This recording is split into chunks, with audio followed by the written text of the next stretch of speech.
Ada angin. Kapan samudra diciptakan? Nggak ada juga kan? Gelap itu kapan diciptakan? Nggak juga kan? Semuanya belum diciptakan. Tetapi semuanya tidak diuraikan apa yang diciptakan.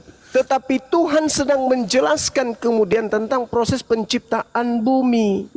Pada mulanya Allah menciptakan langit dan bumi. Itu kan sudah ada.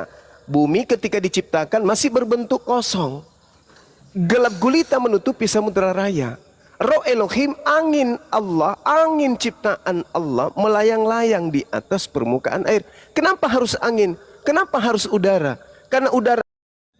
Ketika kemudian Nabi Muhammad mengajarkan fattakullah wa ati'un, ati'ullah wa rasul. Kami umat Islam mendudukkan beliau sebagai Nabi, sebagai Rasul.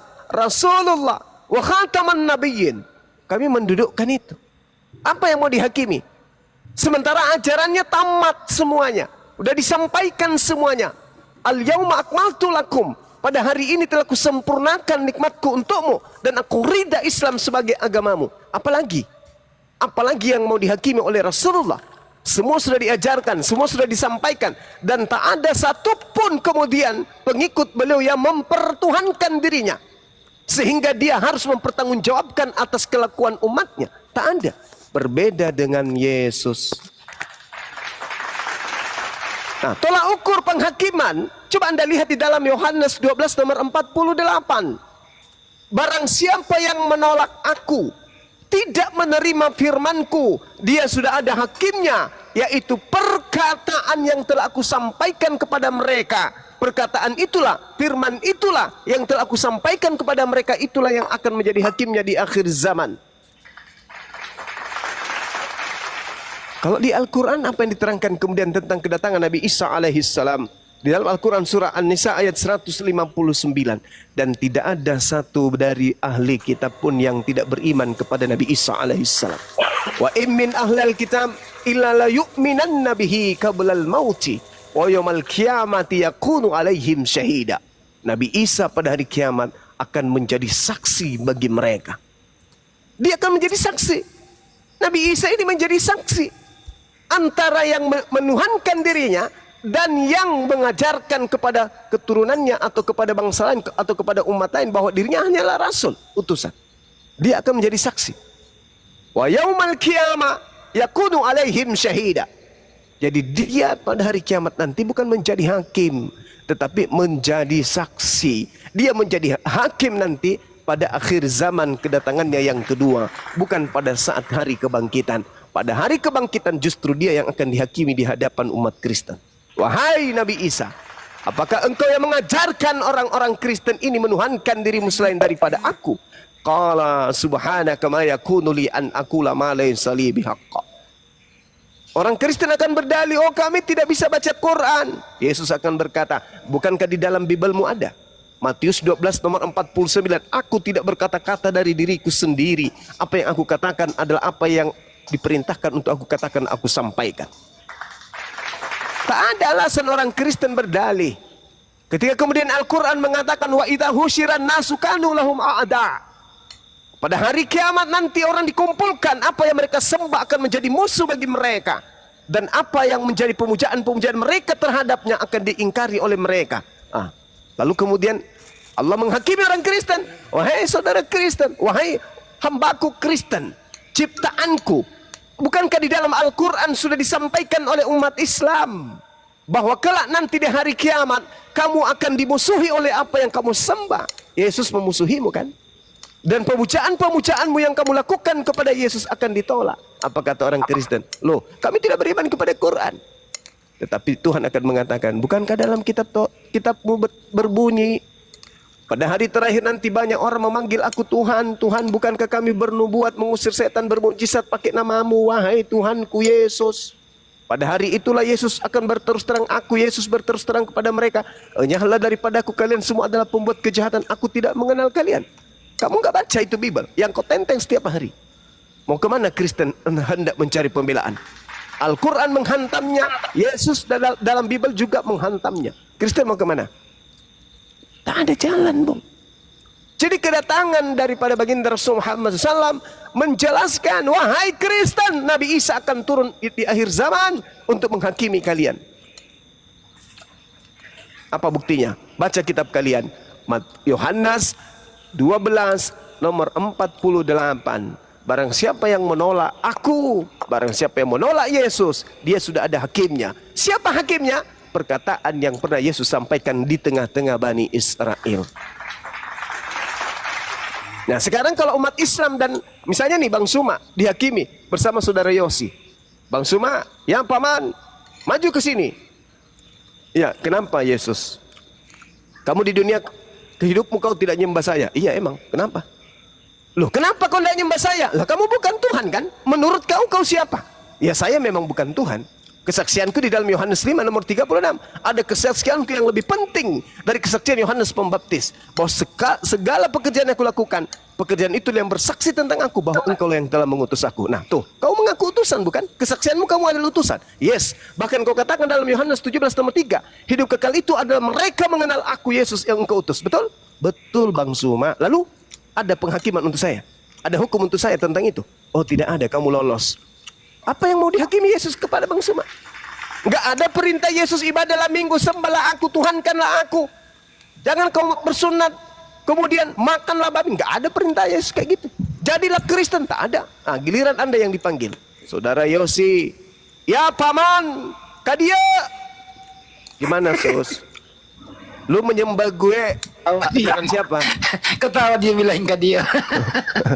Kamu menyembah saya perintah siapa? Yusi, perintah ini, perintah Pak RT Pak. Kau ke gereja siapa yang perintahkan? Perintah Bu RT. Yang perintahkan kau makan babi siapa? Pak Bom.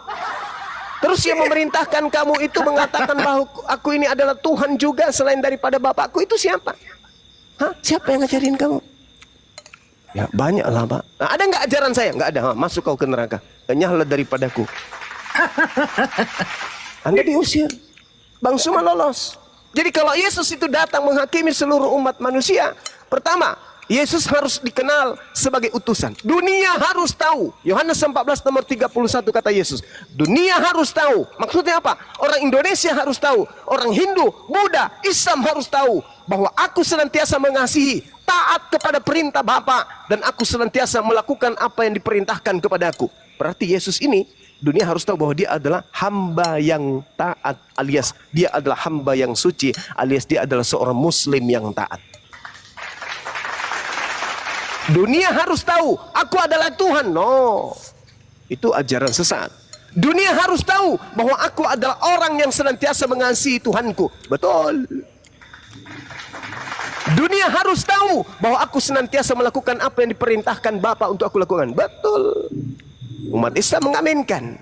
Berarti kedudukan Yesus pada masa ini, ketika dia mengatakan dunia harus tahu, maka dunia harus mengaminkan Yesus itu adalah hamba yang taat kepada perintah-perintah Tuhannya.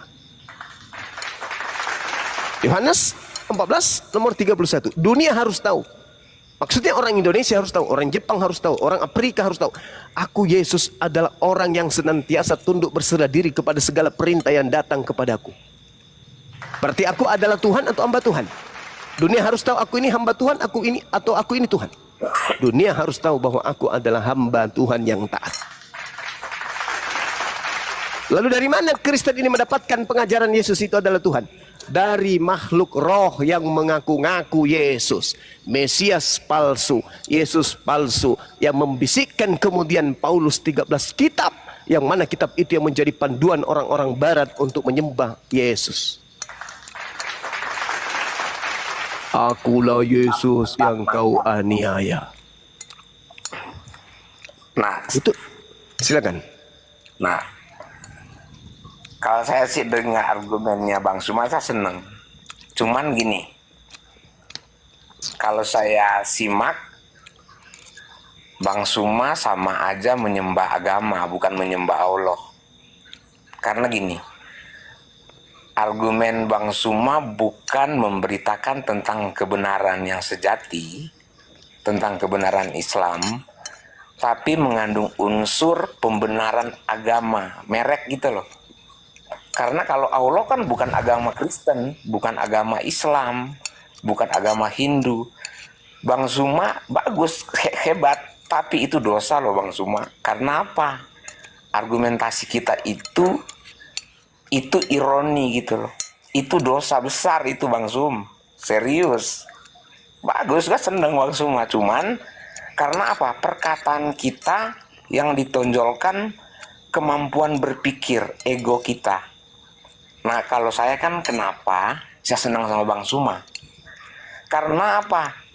Kita lagi dipermainkan dengan logika yang ada unsur kebencian tanpa Bang Suma sadar. Hanya karena mau menyenangkan netizen. Wah, itu dosa besar Bang Sum kalau menurut saya sih. Karena kalau saya kan berpikirnya begini. Islam, Quran itu indah. Allah itu tidak mengajarkan umatnya, semua manusia, untuk berbantah-bantahan. Makanya saya nggak suka orang Kristen berbantah-bantahan, orang Hindu. Lebih baik sharing, asik, saling mendengarkan, pasti indah. Nah, saya tuh sayang sama Bang Suma. Justru dari kepintaran kita, pendukung, sayang sebagai Bang Suma, saya ingetin, bukan soal pintarnya nggak. Oke, lanjut. Iya, Masya Allah. Jadi apa yang saya lakukan, ya, ketika Al-Quran mengatakan jangan engkau berdebat, kemudian dengan ahli kitab, kecuali dengan cara yang baik. Kan gitu. Illal ladzina zalamu minhum, kecuali terhadap orang-orang zalim di antara mereka. Jangan kau berdebat dengan ahli kitab. Wala tujadilu ahlal kitab illa billati hiya ahsan. Jangan kau berdebat kecuali dengan cara yang baik. Titik. Tetapi Allah mengecualikan kemudian terhadap orang-orang zalim. Illal ladzina zalamu minhum wa qulu amanna billadzi unzila ilaina wa unzila ilaikum wa ilahuna wa ilahukum wahida wa nahnu lahu muslimun. Sama seperti Yesus berserah diri kepada Tuhan. Setelah ia menyampaikan kebenaran itu, orang mau terima, orang Israel mau terima ataupun tidak, EGP, kata Yesus, marilah, bangunlah, berdirilah, mari kita pergi dari sini. Yohanes 14 nomor 31. Itu kata Yesus.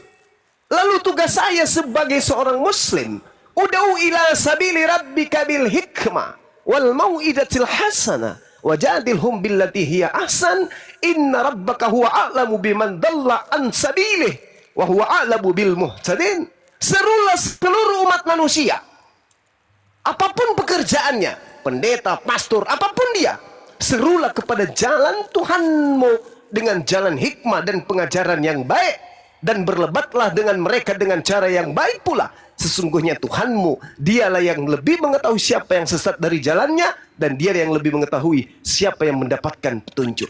Ini adalah kaidah dalam agama saya. Sehingga ketika saya berdebat, unsur yang saya sampaikan kemudian adalah Al-Quranul Karim. Karena Rasul Muhammad SAW menitipkan Al-Quran kepada kami umatnya. Bil bayyinati waz zubur wa anzalna ilaika dzikr litubayyana lin-nasi ma nuzila ilaihim wa la'allahum yatafakkarun. Nabi Muhammad diberikan Al-Quran agar Nabi Muhammad menerangkan kepada manusia apa yang telah diturunkan kepada mereka dan agar mereka memikirkan. Nah, kalian tidak bertemu dengan Nabi Muhammad, kami bertemu dengan ajaran Nabi Muhammad. Oleh-oleh yang dibawa oleh Nabi Muhammad tidak ada pada kalian, ada pada kami. Sebagai wujud rahmatan lil alamin, oleh-oleh ini kusampaikan juga kepada saudara-saudara. Anda mau terima? La ikraha fiddin. Anda tidak mau terima? Ya, tidak ada paksaan. Wa kadzalika auhayna ilaika ruhan min amrina ma kunta tadri mal kitab walal iman walakin ja'alnahu nuran nahdi bih man nasha'u min ibadina wa innaka tahdi ila siratim mustaqim. Demikian Al-Quran diwahyukan oleh Allah dengan ruh Al-Quran itu sebagai perintah Allah kepada beliau. Sebelum Al-Quran kemudian Rasulullah SAW itu tidak tahu. Dia tidak mengerti apa itu Al-Quran sebelumnya. Dia tidak mengerti apa itu iman sebelumnya. Tetapi dari Al-Quran dijadikan oleh Allah kemudian Nabi Muhammad SAW mendapatkan cahaya. Dan dengan Al-Quran ini Rasulullah memberi petunjuk kepada siapa yang dikehendaki oleh Allah. Dan sungguh engkau wahai Nabi Muhammad, kata Allah, wa innaka latahdi ila siratim mustaqim, membimbing seluruh manusia kepada jalan yang lurus. Oleh-oleh ini disampaikan oleh Al-Quran kepada saya. Nah, sebagai muslim yang mengajarkan ajaran rahmatan lil alamin, aku sampaikan kepada saudara, "Walladzi ba'atsa fil ummiyina rasulan minhum yatlu 'alaihim ayati wa yuzakkihim wa yu'allimuhumul kitaba wal hikmah wa in kanu min qablu lafi dhalalin mubin." Dia Allah mengutus seorang rasul yang ummi dari kalangan mereka sendiri, yang membacakan ayat-ayat suci Al-Quran, mensucikan jiwa mereka dan mengajarkan mereka kitab dan hikmah sunnah, meskipun sebelumnya mereka benar-benar dalam kesesatan yang nyata. Masa kebenaran seperti ini saya harus sembunyikan dari Anda? Saya mengaku seorang muslim, penganut ajaran rahmatan lil alamin, melihat saudara saya sesat, masa hadiah yang terindah dari langit saya tidak sampaikan kepada saudara? Jangan Anda mengatakan saya berdosa. Enggak, saya menyampaikan rahmatan lil alamin. Rahmat Islam itu bukan hanya untuk Bang Suma dan Islam, tetapi untuk seluruh umat manusia. Wa qulil haqqu min rabbikum. Kebenaran sudah ditumpahkan oleh Tuhan saya ke atas muka bumi ini. Siapa yang mau beriman silakan, yang tidak mau beriman silakan. Tetapi apakah mungkin Anda mau beriman kepada Al-Quran tanpa penyampaian kami dari umat Islam ini? Oleh karena itulah apologetis Islam ini dibentuk untuk menyampaikan kebenaran itu kepada kalian. Kami tidak egois, kami nggak rakus. Kebenaran Islam kami nikmati sendiri, melainkan kami sampaikan juga kepada kalian. Itu yang terjadi. Jadi jangan Anda katakan penyesat. Karena Yesus sendiri di dalam Bible saudara mengatakan apabila ia datang, dia akan memuliakan aku. Yohanes 16 nomor 14. Tolong tunjukkan di agama Kristen yang mana item-item memuliakan Yesus itu. Satu, apa itu? Di dalam agama Kristen memuliakan Yesus. Apa? Apa? Yang bisa saya lihat secara pribadi kepada orang Kristen memuliakan Yesus itu yang mana? Tunjukkan kepada saya. Ada? Ke gereja menyembah Yesus, apakah itu memuliakan atau menghinakan? Seorang wakil gubernur Anda panggil, wahai Pak Gubernur, apakah itu memuliakan atau menghinakan? Seorang utusan Tuhan Anda panggil Tuhan, apakah itu memuliakan atau menghinakan? Wakil Pak Prabowo Anda panggil Presiden, wahai Pak Presiden, dia akan tersinggung. Dia akan marah dalam hatinya. Sebab Anda sedang mempermalukan beliau depan umum. Dia hanya seorang wakil presiden. Anda panggil sebagai seorang presiden. Itu adalah memalukan.